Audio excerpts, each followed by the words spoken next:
Okay. Hello, my name is Claire Stuckey and I'm the Awards Coordinator for IBBY Australia.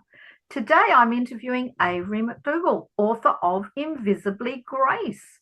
This wonderful novel on unseen disability was nominated by IBBY Australia for the International IBBY Outstanding Books on Disability exhibition. Invisibly Grace was then further selected for the IBBY International 2025 catalogue, and only approximately 40 titles from around the world are included. Thank you for joining me today, Avery. Thank you for having me. Can you share a little bit of a background for writing this book? Absolutely. The background is I got really mad.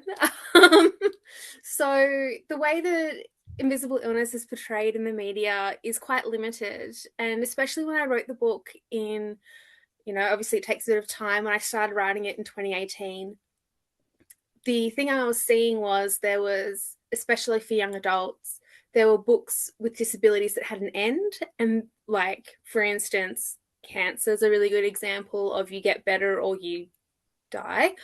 Um, or there were books about somebody who's visibly disabled, but it was about the able person beside them and what they learned and how they felt about that journey and that person and what they changed and learned through knowing a disabled person, as if it somehow makes them a better person to have a disabled friend. And then there were this run of stories in TV and in books talking about Munchausen's by proxy. There's something wrong with you. We don't know what it is, but you're always sick. You've got these mysterious illnesses. We don't know. Oh, it's your mum poisoning you. And it just made me so mad as someone with an invisible disability that that's just adding to the way that people doubt in the world. Our stories, it takes so long to get diagnosed. Doctors doubt us. You lose friends, you lose family members through this process because they just don't believe you. At some point, they're like, you must be making it up, and you're not. And I wanted to write a story that really helped people that were growing up with these conditions and be able to share it with their friends and family and say, look, read this is how it feels, but also to have some representation that felt more accurate to them. So I actually interviewed 100 young people from around the world using surveys and Zoom interviews like this one Wow. to discover who these people are, who these young people are, what their stories are, and what they're going through. And that's how Grace was born. Grace is a amalgamation of all of these people and their stories and their personalities. So it's really special and it's really quite dear to my heart. And I'm so grateful for the attention it's receiving now and for those people who helped me along the journey of creating Grace. Well, you certainly did your research then. That's an important part of writing a book. A lot of people ignore that, I think. But Yeah. you've not just made it a personal story. You've added so much material. You've added a new dimension to it for me as well. Um, so the next question I had for you is, or a statement, rather than just document the physical problems that Grace experiences, you've also given equal time to the teen and emotional dramas, including relationships within the friendship group. And so there's humor in that, but there's also the drama. And it gives great balance to the story. Um, so it's kind of a bit of a long statement, but I also believe that the humour throughout the title gives that great balance. You've got her health issues, you've got the normal teen dramas, but you've also got her, a budding relationship. So tell us about that. Yeah, look, the thing that I took away again, all of that research and and my own experiences were, gosh, I get sick about talking about being disabled, but also it's not the only interesting thing about me. Yeah, I'm still, and that's the message I was getting from these young people. They were well-rounded human yeah, beings, and I wanted to tell the story of a teenager, a real teenager who's experiencing what it's like to have her first crush and Yeah. to be in a new school and to live with the fear of people finding out her secret. And that's a big part of the story, is Grace wanting to experience what it's like to be normal. So she hides how sick she is. And that gave me scope to really go into, the drama of being a teenager. Yeah. Yeah. Yeah. And quickly, can I ask you, did you look up all that trivia? I did. I fact checked all of it. Yes. You would be surprised how many of these lovely young people I spoke to had quirky little facts that they came out with mid conversation. And I was like, I've got to make this a character trait. It's just too funny. Yeah, it's great. It really does enliven the book, and I loved it. Um, I also liked the concept of art in the book, and so it's often a way for people to express themselves. And then, then there's the real problem when Grace's medication starts impacting on her ability to sketch, and therefore that also impacts on her emotional state until the digital option has given her some control. Was this an important thing for you to explore? It really was, and it was important for a couple of reasons. First of all, was my personal experience. I was a dancer before I got sick, and having to give up dance, being forced to, was quite painful. I never felt more myself than when I was dancing, and then I couldn't dance anymore, and I found it really hard to find options. And I wanted Grace to experience that loss, in a way that the audience would understand, because sometimes the things that we lose are hard to talk about or hard to explain, and art is just such a lovely thing that so many young people can connect with. And it was really important that she also did have that digital option, because I firmly believe that in so many cases it's not about closing a door or opening a window, it's about looking at it from a different perspective. And I wanted to really encourage young people that are going through these things that there's more than one way to look at their lives and more than one way to experience something that they love. And it might Mm. not be the thing that the way that they wanted it the most or the way that they used to, but it's not over. It's never over until it's over. Right, that's right. I really found that a really interesting aspect, is that there was an outcome. It may not have been the best outcome, but there was Hmm. there was an alternative. Yeah, There's Grace the next, definitely still lost something, yes, but she gained yeah, something too. yes. Also, there's something that I really like to talk to you about, is that I really found it interesting. I do read a lot of young adult novels, that yours is the first book that I've ever come across to use the term, quite overtly, inspo porn. Would you like to discuss this with me? Sure. So, as a brief overview of the term itself, Yes. the late great Stella Young in 2012 came up with the term, and she said, "I'm using the word porn very, very deliberately because Mm, it's gratuitous." That able-bodied people are getting something gratuitous out of this. They're watching it to feel good about themselves. They're watching it for their own satisfaction. And I wasn't disabled in 2012 just yet. I was still dancing away, and I'd seen this article of Stella Young, and I thought, gee, that's true. We've got this really positive discrimination against disabled people. Gee, mm, that's cute. Moving on. And then my life changed, and suddenly it had a whole new meaning. yes. And I guess I wanted to highlight that it's really important to not have that positive discrimination and to not view people. I think, look, I wrote a book that's pretty inspirational. Yes. You know what's not inspirational? Doing my groceries. All right. And I have had people come up to me in the supermarket when I've had my roller frame saying, "Oh, it's just so great to see someone like you Oh out gosh. here um, doing something without a carer. Like, you're just so independent. It's just so inspiring." And just Oh, think to myself, it's literally oat milk. Like, it's not inspiring at no, all. no, I and, understand. and it's just so frustrating. And so many of my disabled friends and colleagues really really vibe with that sentiment, and I wanted to put it in the book as well, as another way of communicating that this is not how you communicate with disabled people. Please don't No, say no, no. this. I know I can see that experience would make that. as a, like I say, as a reader of a lot of young adult novels, I think it's great that it's in the book, and that's a term that's getting out there and kind of making readers understand. This is not, oh, feel sorry for me. It understand and get more out of it.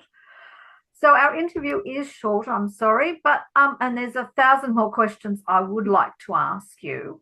But I just wanted to meet with you and just get some background so that all of our IBBY members who see the video can find out more about you and hopefully read your wonderful book.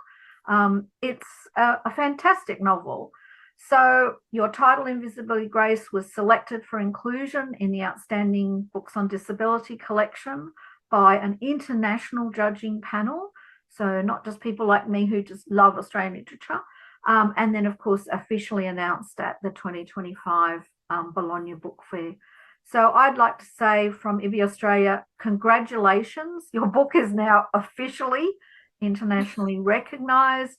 It will be in the reference library at Toronto, and of course, we'll travel around the world with the outstanding books in the outstanding collection. I'd like to thank you for your time today, and keep writing, keep advocating, and well done. Congratulations. Thanks, Avery. Thank you, Claire. Hello, Samantha. Hello, Claire. Thank you very much for having me this afternoon. Well, it's a really exciting time for me as coordinator of the IBBY Awards. I'm really grateful that you could join us. And I'd like to talk to you today about your fantastic book, Everything I've Never Said. This wonderful book on Rett syndrome was nominated by IBBY Australia for the International Outstanding Books on Disability exhibition. And then Everything I Never Said was then further selected for the IBBY International 2025 catalogue, where only approximately 40 titles were included. That's fantastic. What an honour. Thank you.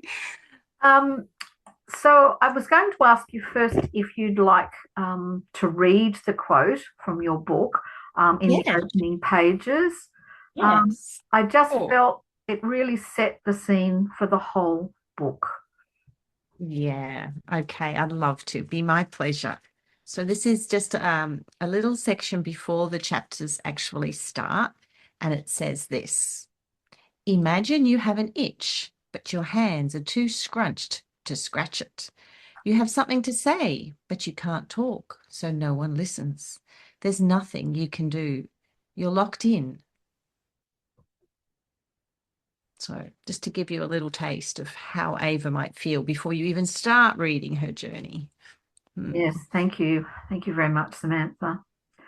So in the first chapter, we read the real situations that affect not only Ava, but her whole family. We no longer need to imagine as we start the journey with Ava, following her routine, food, clothes, bathing, etc. And also, could you just now share the reason why you included the really terrible treatment by Ava's stand-in teacher?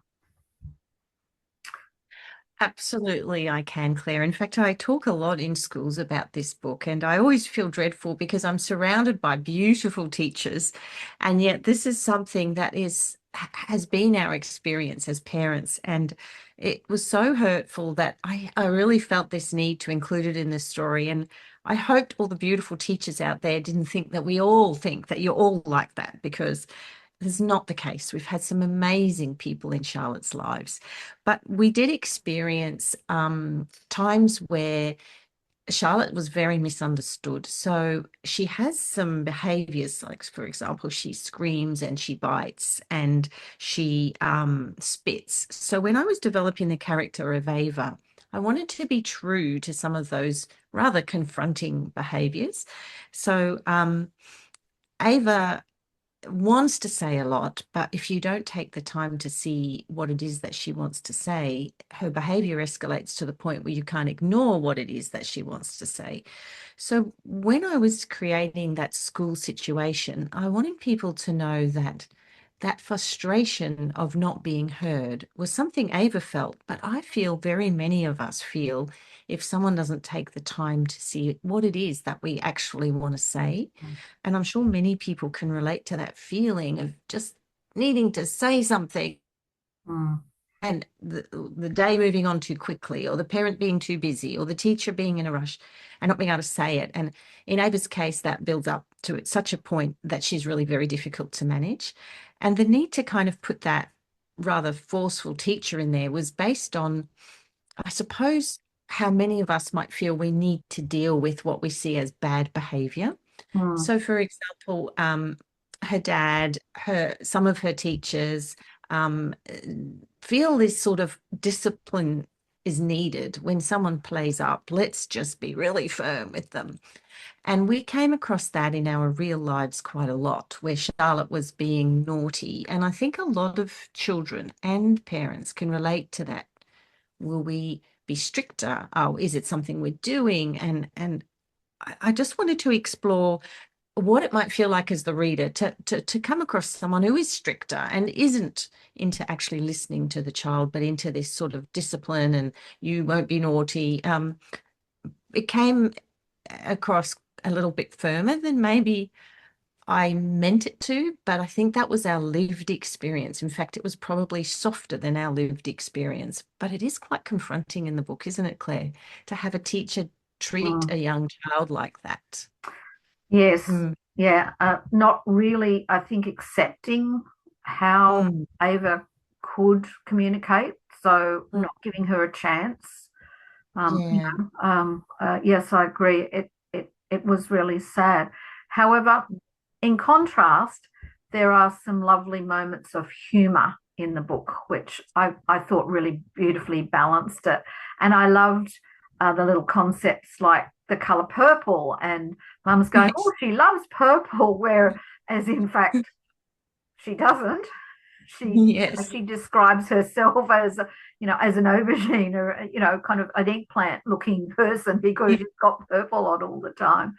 Mm. Did you purposely make sure that you had that humor, or is it just part of life, really? I think that's something. So my own daughter, Charlotte, as I mentioned before, is nonverbal, just like Ava, with Rett syndrome, just like Ava. And I think she's taught me that humor is the way to make the most of a difficult situation. She'll see the funny when I don't think it's funny. I don't think I purposely set out to have that humor, serious balance, but I think in our own lives, as you said, a way to get through it was to have the humor. I Mm, remember one time we were camping at Stradbroke Island and we were trying to shower my daughter, and it was everything that possibly could go wrong was going wrong. And my husband and I just looked at each other and we just laughed. And she laughed, and we all knew it was ridiculous and silly. And I think it's lovely that you say that you see that in the book because mm, it's very much part of our life with our own daughter. mm. Mm, Oh, yeah, lovely. I yeah. also felt the relationship with her sister Nick is really well developed through the book. Um, after the first chapter, we kind of assume Nick just hates Ava. She's had enough of the things that happen around her. And she tries to, kind of say, "I don't want her around when my friends are here." But on the Mm, contrast, it's Nick that really sees Ava's abilities, and she mm, seems to even understand things about Ava more than her own parents. mm, So, mm. yeah, that was an interesting thing. Would you like to expand on that? Yeah, absolutely, Claire. That to me was a fairly surprising thing about writing this story that I have always felt guilty, if you like, as a parent with a child with a disability and then a second child. So my eldest is Beth, and she's sort of where the Nick characters come from, and my youngest is Charlotte. And my daughter hasn't really had a lot to do with caring for Charlotte over the years, But as a mum, I'm always trying to do the best by each child. So I feel like as a mum, you've always got this sense of guilt on your shoulders. If you do spend more time with this one, you don't spend time with that one. So in this story, what I wanted to have is this angst of mum not feeling like maybe she measures up and missing the point that actually the girls are there for each other. I Mm, think Nick gets just as much out of her relationship with Ava as Ava gets from her relationship with her sister. So I think, like many brothers and sisters, I think mums and dads try and do it all, but underneath it, the siblings are there for each other. They're mm, their best sort of almost quiet support team, if you like. And in my case, I had no idea what a great support team my eldest daughter was for my youngest. mm, As I was writing the book, it opened my eyes to it. I noticed things where she would stand up defiantly for her sister. The respite. There's a section in the book, if people haven't read it, where Mum wants to put Ava in respite for the weekend. Now that was based on something that really happened. I went to look at a respite place, and my eldest daughter said, "What on earth are you doing? You can't just shove her in there. She's not a pet. mm. She's a person." And I was super surprised. I thought she'd say, yes, let's have a weekend without the pain in the neck. Yeah, So that sibling comfort and support was a beautiful yeah, realization to me writing the story. yeah, yeah. Hope that answers the question. Oh yeah, no, I thought it was lovely because it just every now and then she says something or she does something or she's the one that points out, that Ava is looking and noticing Mm, things. She knows which bird it is in the garden. It's subtle, but it's building all the time, and I think that was um, a really lovely thread through the story. I'm glad. Thank Yeah, you. yeah. Mm, So Dad's stroke in the book, where Dad has his stroke and Ava is actually the only one home. It's a really big turning point in the story, where Mum mm. especially starts changing. And so, could you elaborate on that because it's a pretty major event in any family's life. Uh, Mm. I can, yes. So, what I wanted to do is give perhaps Dad, but also Ava, some empathy for each other. So, when Dad can no longer speak, all of a sudden he realizes how trapped Ava's been. mm, But also, similarly, when Ava can't help Dad, one of the people she loves most in the world, she needs her voice more than any other time in her life, and she can't do it. And mm, I think that desire to communicate can't be any stronger than when you need to help a loved one. You want yeah, to yell out help, you want to dial, 000. So I wanted the reader to feel the depths of despair of this character, that the one time I really need to speak, let alone whether my favorite color is purple or whether I like Ed Sheeran or the Wiggles or whatever, but this is my dad and I can't mm, save him. I thought that if the other things felt trivial, then this was something that everyone would get, how you couldn't call for help. yeah, But I also wanted to give Dad an experience whereby he would understand what it's like not to be able to voice his needs or his love or his concerns.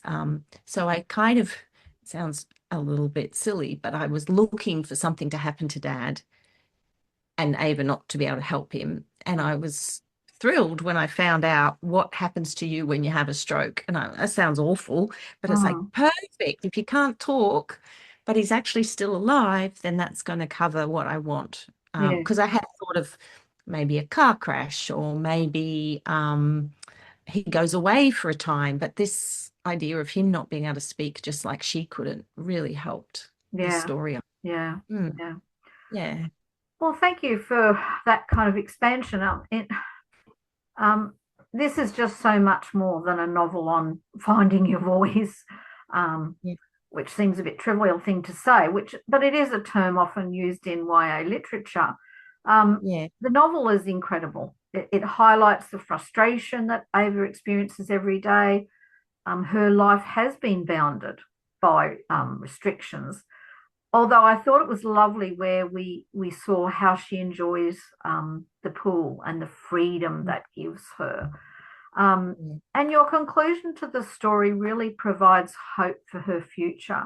You know, there is more happening, there is more available, whether it be the family's more openness to assistance, but also the technology that's available. And I just feel that just gave us hope for Ava. I've read this novel 3 times, and I find more in the text each time. I really, really enjoyed reading it, and I was very passionate to ensure that it was nominated for the International Books on Disability. So everything I've never said is outstanding. I'd like to congratulate you, Samantha, and I'd like to say thank you for your time today. Thank you so much. And I appreciate the fact that you saw something in my novel that made it special, because it's very special to my family. Charlotte understands it's about her, and it's brought me a lot of joy to share this story with so many people like yourself. So thank you for having me. Yeah. Our pleasure. So now the book was acknowledged internationally and has been put on the catalogue, 2023 catalogue. It's out there internationally, and congratulations. Keep writing, and I hope to see some more beautiful books from you in the future.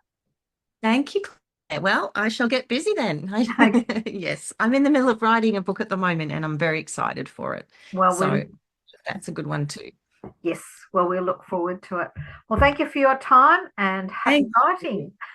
Thank you.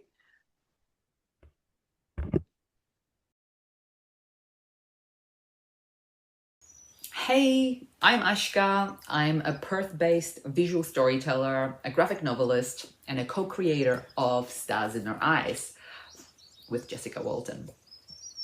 Thanks so much for having me today, and for letting me talk about this book. It's a real pleasure. Let's get to the first question. So how does one adapt a short story to a graphic novel? Our process was the following. Just wrote a short story for an anthology called Meet Me at the Intersection. And Fremantle Press thought that it might make a really good YA or young adult graphic novel. I was approached to see if I'd be interested in the project, and I sure was. So I sent through some sketches of the characters based on that short story, and everybody got excited and then just went away to beef up the story and make it the bones for the graphic novel to be. About a year later, just turned their ideas into a play manuscript. So if you've ever seen a play, it's basically just dialogue with very minimum stage instructions, because plays are meant to be molded by whoever directs them and acts them into a very unique thing. And that was very clever of Jess, because it meant that each of us could work to our strengths in the project, and I think it made the book better for it. So first of all, I got the script. It was wonderful. The characters were having these really long, in-depth conversations, and you could really understand and see what they were like. But the issue is that this is a young adult graphic novel, so people aged 12 and up. And there is not much action in it. It is a character-driven drama. So there is a lot of talking in the original script. And the last thing you want with a graphic novel are pages filled with speech bubbles and little heads talking. That means that there is no point in having a visual representation of the book if all it is conversations. So my job was essentially to turn this into a movie on paper and try to use all the tools at the disposal of graphic novels to make it enticing, exciting, and engaging. So the first thing I had to do is take those conversations and basically turn them into beats. Things had to be pared down, squashed into speech bubbles. I had to decide how many speech bubbles on each page. And also, it was very important to know when to turn the page. I mean, you don't want to turn the page in the middle of an idea through a conversation. It had to be really precisely calculated. So my job was to do that, to basically work out those beats and pare down some of that dialogue. Then once I had that, I had to hire the actors. So therefore design the characters, give them quirks, teach them how to act. So for example, Maisie has this nervous fidgeting with her fingers and hands thing, whereas Ollie does a lot of tucking of the hair behind their ear. So those kind of things are quite important because they make the characters feel real, just like, you know, good actors make you believe in what they're doing on screen. So once I had that, there was then the question of how do we show these conversations that these two characters are having throughout the book? Because as I said, that is the core of the story. It's the relationship, the building of that relationship. Do I show people just talking? Do I show parts of their bodies, like maybe their hands, or maybe their faces, or maybe their where they are in a space while they're talking, where they're moving, or perhaps we're just going to show what they're talking about and bring the conversations to life. So these are, again, artistic decisions that I had to make. And of course, then I had to design the spaces they're in. This book happens at a fan convention, which is a huge space with hundreds and thousands of people, costumes, and all sorts of other problems, both in terms of architecture and perspective. So these were all problems that I needed to solve. None of these solutions existed. I had to kind of envisage it. And even something like The Midnight Girls, which is a show that Maisie, the main character in the book, is obsessed with, that show doesn't exist. My job was to make you believe that it's real. So I had to create the three protagonists of the show, design them, design a logo for the show, design the merchandise for the show, which Maisie buys during the fan con. So my job was to create a whole world in which the characters were having these conversations written by Jessica Walton. And that world needed to feel real. Those conversations and relationship needed to feel real to the reader. And that was all done visually. So how did I go about creating a respectful and realistic representation of disability in the book? The book's main character, Maisie, is a young person with an amputation, which was acquired when she was very young due to cancer. This is directly based on Jessica Walton's experience of growing up in Australia and having that happen to them. So this was a really good way into the character. My first step was to do a lot of research. So I did look through a lot of literature and media to look at videos and movies and documentaries of people with amputations and people using prosthetics. I did find that a lot of that was aimed or focused on people who were in sport or people who recently acquired the amputation. And I needed someone with lived experience to really understand what was happening with Maisie. But I did study the prosthetics, the kind of prosthetics available in Australia, and the way that people move, let's say swim, walk, or run using various prosthetics. So this was an important education for me before I started drawing anything. The next step was that I thumbnailed the whole book. Now thumbnails are these really kind of rough, ugly sketches where you kind of place what is on each page very quickly, but without making it, giving it much detail. Once I did that and I kind of walked through the book in my mind, I had a lot of questions which I wrote down about how to depict various things. And this is when I called Jessica Walton and we had a really great conversation where Jessica very generously answered a lot of my questions. Now this was during COVID and it was quite stressful, so I really appreciate Jess and the time they've put in to give me that information. They also sent me a whole bunch of photos which informed certain equipment that was being used and the way certain things were being done. Like there's a whole sequence in the book where Maisie puts on her prosthetic and that there's a whole process to that. So I depicted that according to Jessica's materials. And the other thing Jessica did, which I asked for and I was really happy that they agreed, was to send me a bunch of movement videos.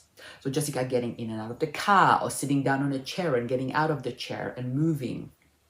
And that was so important because my job is to observe such things and then try to depict them in a realistic way. So understanding those things in detail gave me the in that I really needed. So once I did the final line work, which are the pretty lines, the outlines that are in the final book, Jessica looked over everything and made sure that they were happy with the representation that was there. like little things, you know, like Maisie jump, like really relaxing on a beanbag, but then having quite a lot of trouble getting up, or getting out of the car after a really long drive and being quite sore. Those kind of little things make the book more authentic because those were based on experiences that Jessica shared with me. So yeah, look, I think I worked really hard to make sure that a person like Maisie reading this book would see themselves in it. And I really hope it came through. Why do I think representing disability in books is important? So graphic novels are this very clever and sophisticated combination of both written and visual language. What this means is that they ask the brain to access different areas at once and create these multimodal zings in the reader. Words are the logical part of the brain. They take a long time, they're the critical center. But images make us feel and sense, and they're immediate. So a graphic novel enables an immersive experience of their content because the reader is in the book. Like they are sensing the book. They're not just using their eyes, they're also smelling the book, they're hearing the book, they're tasting and touching things in the book. And their emotional center is pretty much accessed instantaneously. So this makes a graphic novel a perfect vessel for things like biographies and stories which present us with experiences that are other than our own. By portraying characters with disabilities in graphic novels, we're offering readers who might have never met a wheelchair user or an amputee like a very personal relationship with a protagonist. And because this happens on an emotional rather than a critical level, it feels very genuine and it's a very powerful connection. It is also like a very unique and special opportunity to educate and inform people. And I think this book, Stars in Our Eyes, does that really well. Also normalizing the idea that disability exists and is out there, and it's another mode of being human. That is so important. I mean, hiding things and pretending they're not there or putting them in the dark, that breeds misunderstanding, then also exclusion of a huge amount of people. So I feel like including disability in all of our media is a true mirror of the world rather than some filtered version of it. And finally, I think we all know how powerful seeing yourself on the screen or on the page can be. So knowing that there is a space for you in the world and that the world's already made space for you, that is such a powerful affirmation for any young person to have. And so my hope is that Stars in the Eyes is going to create that kind of experience for someone out there in the world. How do I feel about Stars in Our Eyes being on IBBY's outstanding list of books for people with disability? Well, I am amazed and very happy to be included on the list. And the fact that the book got to travel to Bologna as well as receive other international exposure has been phenomenal. As an Australian creator, especially in Western Australia, I do often feel very isolated and separated from the world. So to have an organization such as IBBY connecting my work to the broader world is a wonderful honor and an affirmation of the work that I do. I'm also very excited the possibility that more people out there will have a chance to meet Maisie and Ollie and have those wonderful experiences that they do, and that they're going to enjoy this important and very personal book that Jessica and I have made. To finish up, I guess I would just like to say that working on this book has really changed the way that I think about the world. Like I can really honestly say that it's helped me to see the ableist thinking in myself and others, to spot it now. And it's made me think more broadly about the body and depicting the body, which is really my job. For a while now, we've had a lot of discussions and reflection about depicting bodies in terms of different weight or different ethnicities, but I don't think enough work has been done to include the bodies of people with disabilities. So now when I make new work, I consciously put people with disabilities in there, and I include that representation as part of the bigger world that I'm creating. So I'm very grateful to Jessica and the characters in the book for that, and for changing me in that way. Thank you so much for having me, and I really hope that if you haven't read the book yet, you will, and if you have, that you've enjoyed it. Thanks.